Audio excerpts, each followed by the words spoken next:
Welcome back. You're listening to Barely Sober Walker Talk, where we break down the latest episodes of AMC's The Walking Dead. Tonight's episode was Season 6, Episode 12, titled Not Tomorrow Yet.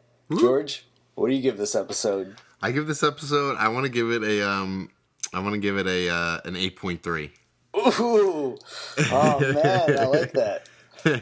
I like the episode a lot. Like, I was talking about it from last week. I was really thinking that this episode was just gonna suck, so I really had low expectations. Yeah. But it didn't. A lot of this episode there was a lot of the parts that were slow, they did them really quickly, and the parts that like people enjoyed, like the fight scenes, and it lasted a while, and some of the fight scenes really had like my stomach turning, and really I was getting intense, and I was sitting here watching it by myself. Just yeah, it was directed and filmed in such a way that it kept the whole thing exciting.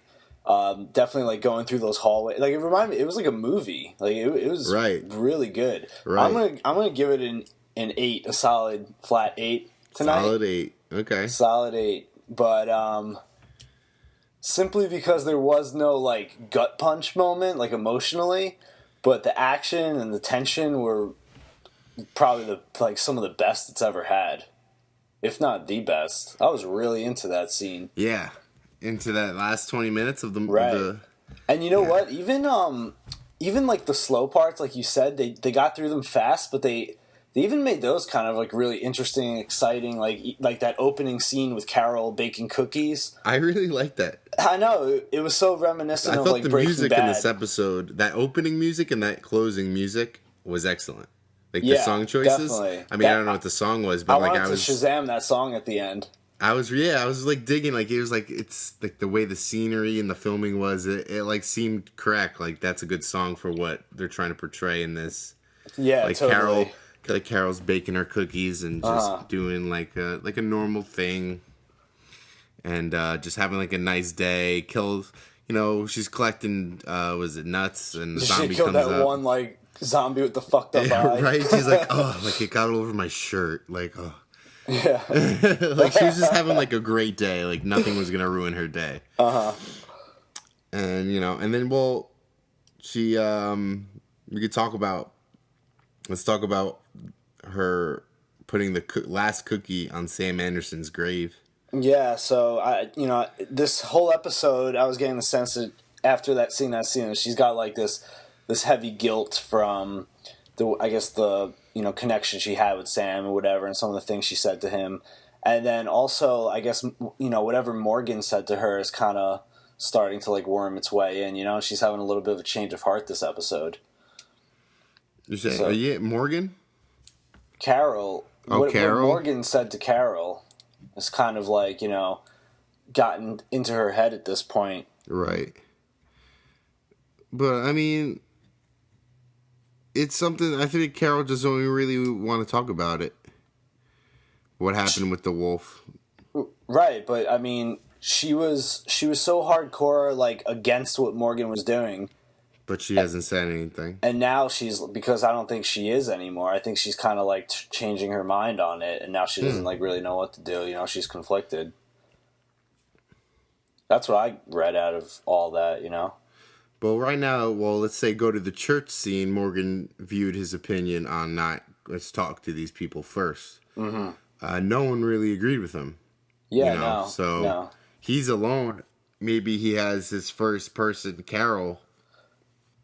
Carol will join his side.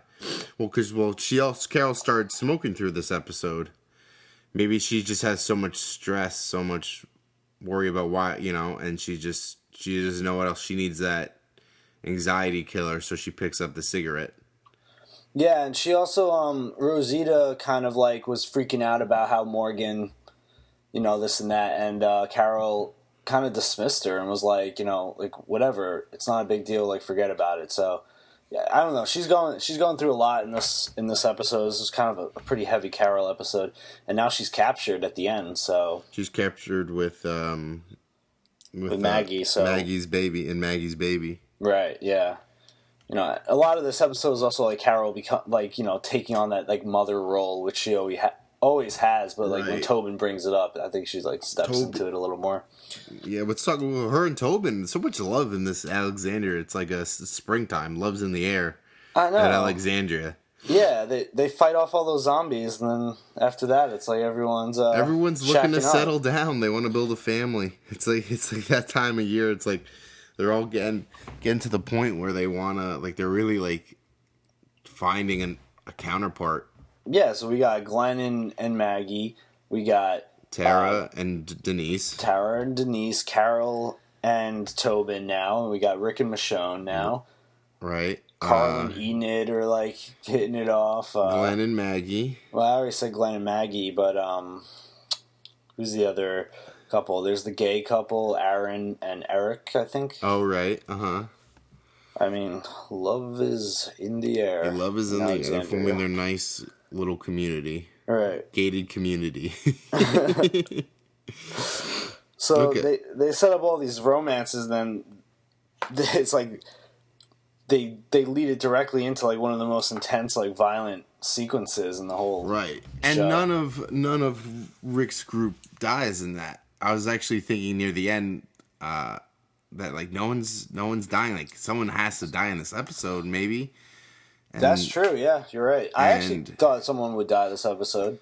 I thought someone would die. I was trying to like prepare myself for it, but it didn't happen. Which I guess, I mean, they're saving it. I mean, I'm expecting people dying in this season. Who and how, I don't know. Yeah. But with all the they killed a lot of the saviors near the end of that. In the end of that episode. They did kill a lot.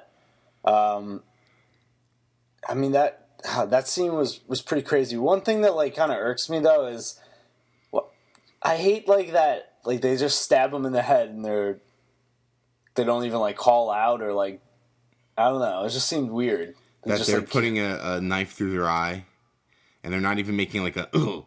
Yeah, exactly. Like, they always are like pulling that crazy shit in The Walking Dead. It's like, and they like just assume that knives go through skulls like butter, you know?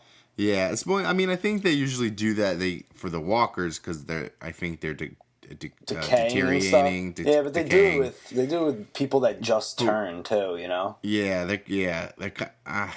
I mean, I don't know. Maybe they're just so used. They know the pressure of how much pressure they need to put the knife through the skull. But you're right. Yeah, like, I don't know. I mean, I think a lot of the what Glenn was when Glenn killed those two guys, he was putting it through their eyeball.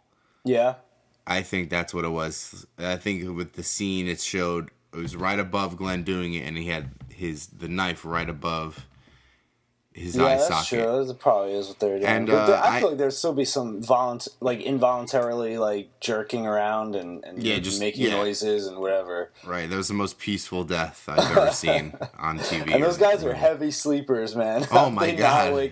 Dude, they're just straight quiet ninjas going on. They're not even like there's when Glenn first killed that first person. He kind of had some heavy breathing. I know, he was like on the verge of crying or something, and the other guy just slept right through it. Even Heath was like kind of freaking out. Yeah, not to mention they had the door open, all that light was coming in. There's something that was brought up that I've already seen that says this is Glenn's first time he's killed somebody. That's not a walker. That's what he was saying in the episode. He said he was lucky enough to never have had to do it before. Yeah, so that was the first time. Yeah, he killed anyone. The thing is, that's kind of interesting, right? Like he's gotten this far through 6 seasons and never actually killed a person before. Yeah, especially because Rick has his 3 questions of how many walkers you killed, how many people have you killed, and usually if someone would say I've killed no people, that's a red flag for Rick.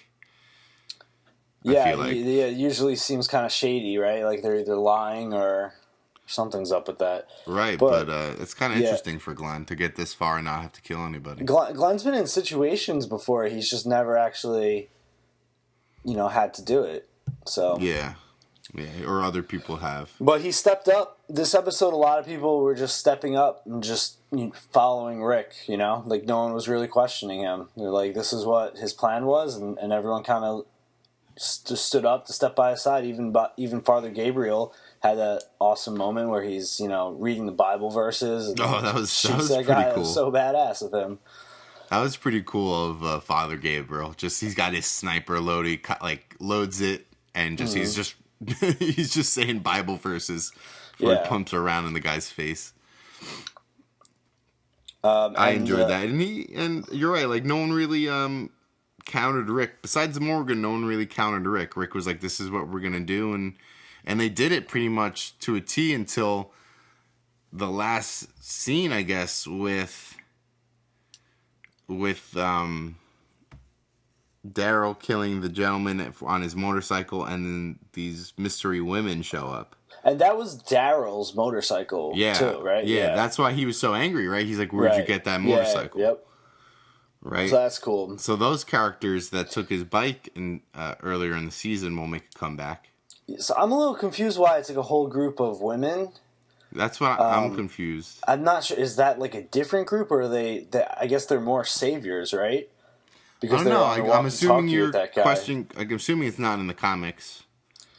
Well, they're kind of just similar sort of stuff happens, but they're just mixing and matching a lot. And there's women saviors, so it could just be. It could be it just seemed weird that it was like a whole group of women. There's a whole group of women taking Maggie and Carol. Yeah, it wasn't like a mix or anything. So there's one thing you can know with Maggie being pregnant, and she's going to be captured by women. They'll at least take care of her a little bit. Oh, maybe. Well, we don't know these people. She'll at least get prenatal vitamins. Who knows?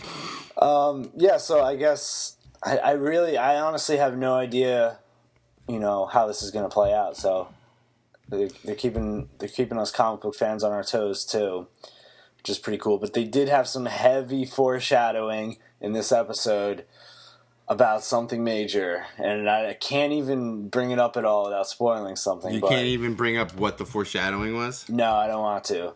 So if you're out there listening, you'll know what I'm talking about. Oh my god. I guess we won't say it on there, but you might have to tell me later. No, I can't. You can't even tell me later? It would ruin, bad? Like, this whole season. It would ruin a lot, so not doing it. Oh my god. Now I think you left me even with a bigger cliffhanger than if you're just making it worse for me. No. All right, well, yeah. I mean, I enjoyed this episode and all. As far as these finer foreshadowing details, I don't know. But most of it with Rick's group, just like they going into that building and taking control and killing everyone, I'm thoroughly enjoyed, and just like them killing those guys in their sleep. My insides were just tightening up just watching that. Go through that. They kind of went like almost full villain in this episode. Yeah. And I have a feeling that, there's going to be some consequences. Are they villains now, you think? I mean, they kind of didn't just started killing these guys without really knowing anything about them. It's true. I mean, that for all they know, that could have been a group of good people, but they didn't ask questions, really. They knew that this is what they had to do. No one listened to, Morgan's. They just took the words of the people. Just took the word for the people of the hilltop that these are bad people. Yep. And they went in and were ruthless. So.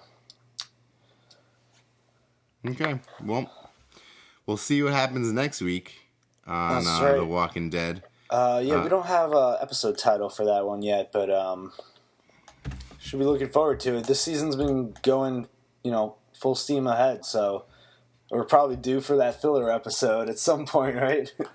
Oh my god, I hope not. I hope not either. I don't know. Well, here's the thing. This past season has put me in my place. I've been saying how bad this has been, how difficult this Walking Dead show has been for me. But these past 4 episodes, I've enjoyed each and every one of them. And I don't know. Should I be skeptical again for next week, and then it's gonna put me back in my place with a good episode, or should I?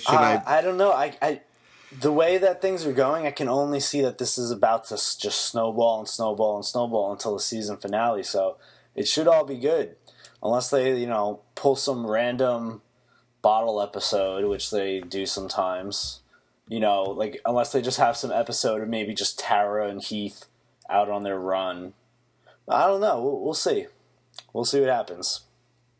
Okay, well, if you like this, you give it that thumbs up and subscribe. You can follow me, George Pecoraro, on Twitter at Georgie Peck, on Instagram at PeckGeorge. And I'm Chris Jokas. You can find me on Instagram at Chris Jokas. That's GEOCOS. Yup. Hope you had a good one. Finish your drinks and go to bed.